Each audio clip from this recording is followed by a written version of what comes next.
Hey Bexy class. Another story. The Grey Miners. Miner, sorry, not plural. The Grey Miner 1. Are you ready? Okay. The hedgerow stood bare and cold in the November sunshine. The frost had stripped the last few leaves from the hawthorn, hazel and brambles, and only the ivy was green. The oak tree that spread its big branches overhead still had some rustling brown leaves left, and those shone like old copper in the sun. The leaves from the hedgerow lay in dry heaps in the ditch below. They crackled when any creature trod on them. Their bright colours had faded to a dull brown. The little creatures of the hedgerow found them useful for the nest linings, for the dry leaves were cosy and warm to sleep in. There were not many hedgerow folk about now. It was far too cold. The dormice were fast asleep, the lizards and the newts were hidden safely away, and the bat had hung himself upside down in a nearby cave. It was now winter time. But there was one little creature who was still very busy on this sun-shining November day. He did not go to sleep for the winter, as some of the hedgerow creatures did, because he was always too hungry to sleep for very long. He was a little grey mole, the miner of the hedgerow. He lived so much underground that his eyes were almost no use to him at all. They had become so deeply buried in his velvety fur. But he had little use for his eyes anyway. It was his nose and his ears that helped him to find his food. All through the summer days he had hunted for worms, grubs, slugs and beetles. He had gone down the underground runs that had been used for hundreds of moles before him.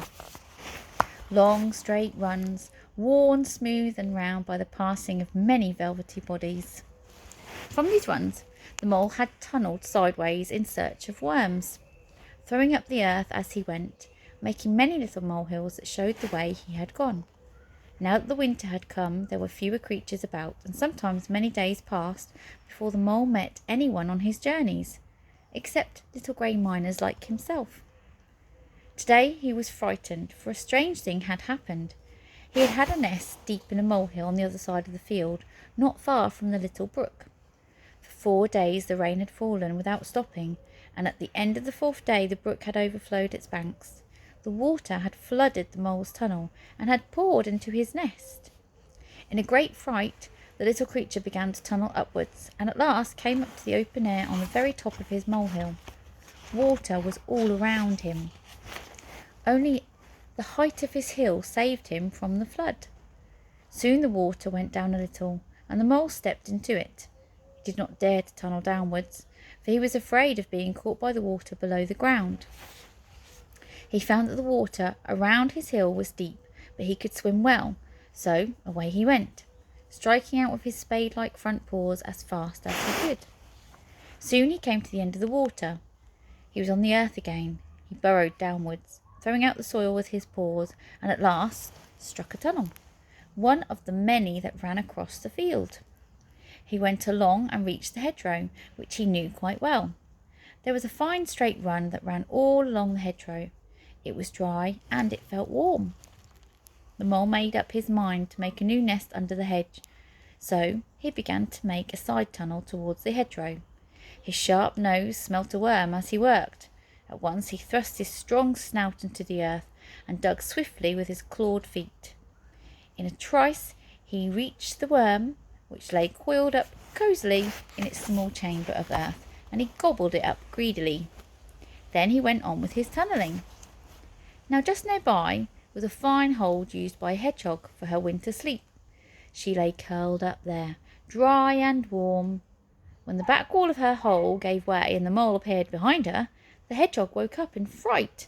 She at once thought it was an enemy, and curled herself up in an even more tightly ball. "Move yourself," said the mole, pushing up against the frightened hedgehog. He had a high squeaky voice like a bat. "I'm tunnelling here." The hedgehog knew the mole's voice and uncurled herself at once. "Why did you disturb me?" she said angrily. "I was fast asleep. You should sleep too in this cold weather." "I wish I could," said the mole, "but I'm always too hungry. Do you know whether there are many grubs under this hedgerow? I should like to find myself some fat grey leather jackets. They make a fine meal, and I am very hungry.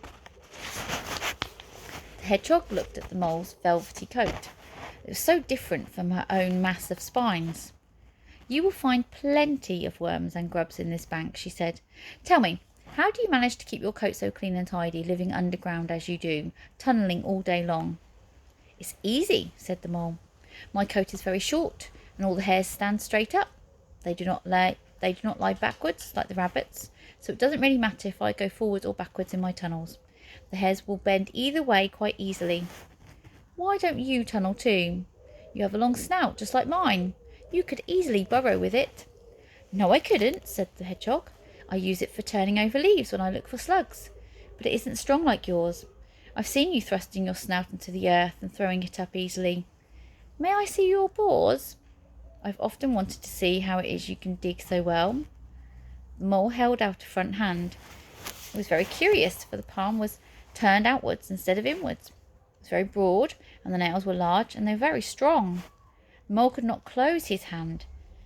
He always had to hold it open. It was immensely strong, exactly the right shape for digging and tunnelling. I shall have my nest under this hedgerow, said the mole. It seems a good place. I can smell plenty of worms about. How do you build your nest? Asked the hedgehog sleepily. I just find a hole and I line it with leaves and moss. Oh, I shall tunnel until I am right under the hedge, answered the mole. Then I shall make a nice hole there, throwing up the earth until there is quite a big hill. I expect I shall have to make 1 or 2 tunnels through the hill to throw out all the earth.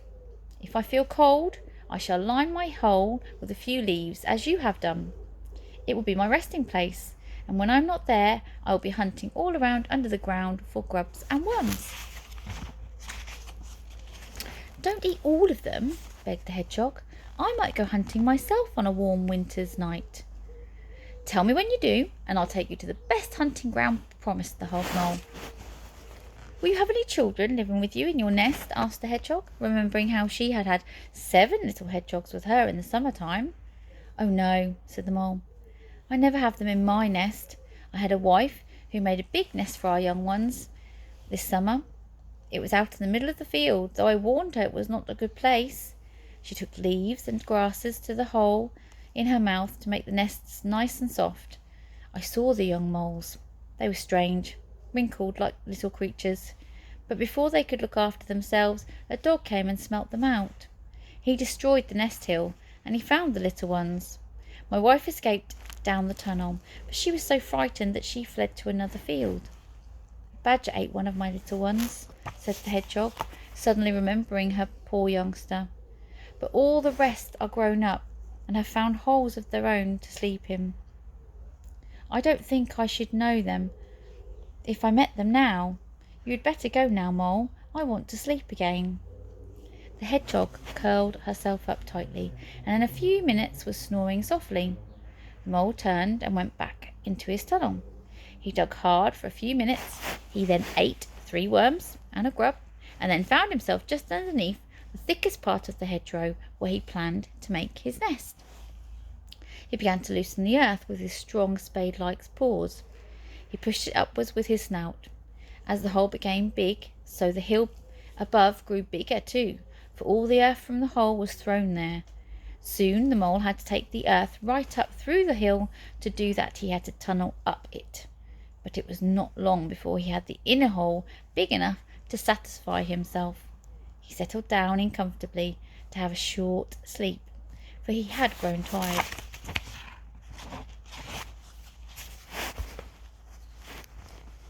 His hill rose up under the brambles in the hedgerow, and it was well hidden. He fell asleep, and he dreamt of all the things he'd like very much to eat. The rabbits came out from their hole and looked at the new mound of earth in the hedgerow. A mole has come to live here, they said. We shall sometimes meet him where his tunnels cross our burrows. Our hedgehog will shelter yet one more creature this winter. Not hedgehog, sorry. Our hedgerow will shelter yet one more creature this winter. The oak tree rustled loudly. It would feel yet another patter of feet over its deep and tangled roots, and it was glad. that's a nice story. So in this story, I wonder, what season do you think it's set in? Remember, at the beginning it gave a really lovely description, and it even tells us the month. But I wonder if you know what season it is set in. So I'm going to go back to the beginning and give you the description and see if it can help you think about it. So it started with, the hedgerow stood bare and cold in the November sunshine. The frost had stripped the last few leaves from the hawthorn, hazel and brambles, and only the ivy was green. The oak tree that spread its big branches overhead still had some rustling brown leaves left, and these shone like copper in the sun. So we know the big oak tree has got some leaves, but not many, and they're brown and they're copper colour. So what season does that happen in? I wonder if you can